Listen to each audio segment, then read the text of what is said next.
Rahul Gandhi will also be accompanied on this yatra with the Rajasthan Chief Minister Ashok Gehlot and also the Chhattisgarh Chief Minister as they move on to the 3,000-kilometer stretch. It's first ever national foot march, so to say, for the Congress party in the longest time. Ahead of 2024 elections, of course, the question that many would be asking, could it be too little too late? Has it come at a time when the Congress is already facing its senior-most leaders who are leaving? There's a question on the leadership. 2024 is only getting closer. But as this memorial visit begins by Rahul Gandhi, the first location will be Kanyakumari, where the yatra begins. I want to go across to my colleague Supriya Bharadwaj, the latest on that. Supriya, as you're telling us about Tapasya and Sanjeevani for the Congress party, this is as much for the rally that it stands for, but it's also as much about Rahul Gandhi and the Congress's survival.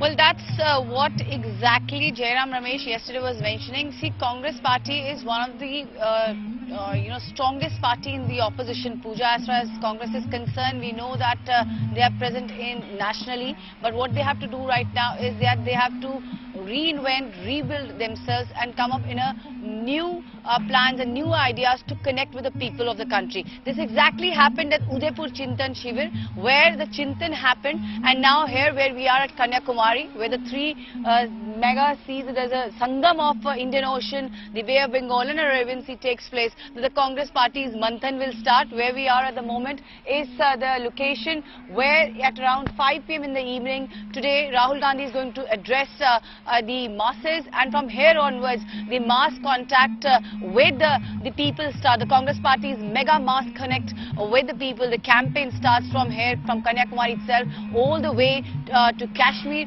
There will be 12 states, 3,570 kilometers and 150 days, and everything on foot. So people are, this is not a hybrid yatra. This is for the first time that a party at national level is organizing a mega Pad Yatra all the way from Kanyakumari to Kashmir. And at the same time also, Pooja, when we are talking about the transition in the Congress party, we spoke to leaders across the nation of the Congress party, even the workers. They said very categorically that when you're facing other forces, which includes not just BJP but the other opposition parties, Congress party, which is a grand old party, has to reinvent and come up in a new, better, younger look, as well as that with the ideas. So we saw a lot of young leaders who are going to walk along with Rahul Gandhi. The average is around 38 years, and at the same time also 30% people who are going to walk includes women. So Congress party is sending a message loud and clear that it is going to, the transition is going to ensure that the next generation takes over. There is space for the experienced people, but the next generation is going to step in, and leading them will be none other than Rahul Gandhi. Well, Rahul Gandhi was having a long discussion with the civil society members in Delhi's Constitution Club on 22nd of August, had categorically stated that this entire yatra is a tapasya for him. He said that if anyone in Hindi, he said, I'm intrigued to know, and if your Congress sources would have told you this, that why did Rahul Gandhi begin this massive Bharat Jodo Yatra from the Rajiv Gandhi Memorial? What do you think was possibly the symbolism, the signaling that Rahul Gandhi would want to begin with this solemn prayer and remembrance to his father, and then go on this uniting India, so to say, as they're calling it? Well, Pooja, the yatra actually starts from Kanyakumari. From where we are at the moment, there is Gandhi Mandapam, where the national flag will be handed over to Rahul Gandhi around 3:50 p.m. today, later in the day, by the Chief Minister of Tamil Nadu, Mr. Stalin, as well as the Chief Ministers of Rajasthan and Chhattisgarh, Mr. Ashok Gehlot and Mr. Bhupesh, Baghel, respectively. But before starting on this yatra, as I said, as I was just mentioning, that Rahul Gandhi said that it's nothing short of a tapasya for him. He has actually gone to Siri Perembadur, which has a very emotional, connect with Gandhi family. The former Prime Minister, Mr. Rajiv Gandhi, was assassinated there in Tamil Nadu. Rahul Gandhi has, in a way, before embarking on this mega mass connect program of the Congress party, has gone to his father's memorial.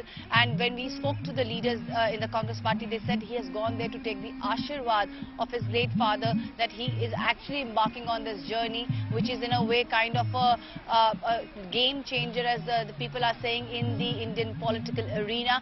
And from there he's going to head towards Kanyakumari. And what we are hearing from our sources is that the Congress party top leaders will also be present in not just Siriperumbudur, but will also be accompanying him all the way from Chennai to Kanyakumari. So Rahul Gandhi is first gone to Siriperumbudur. And if you remember that famous speech of Mr. Gandhi in the Parliament Puja, he had actually mentioned about Tamil Nadu and the curse. He had said that there is a kind of a curse on him as far as Tamil Nadu is concerned. And later on, when he had given that one-line statement as to, how he's also a Tamilian, and how there is a connector, personal connector of him with the Tamil Nadu and the people of Tamil Nadu.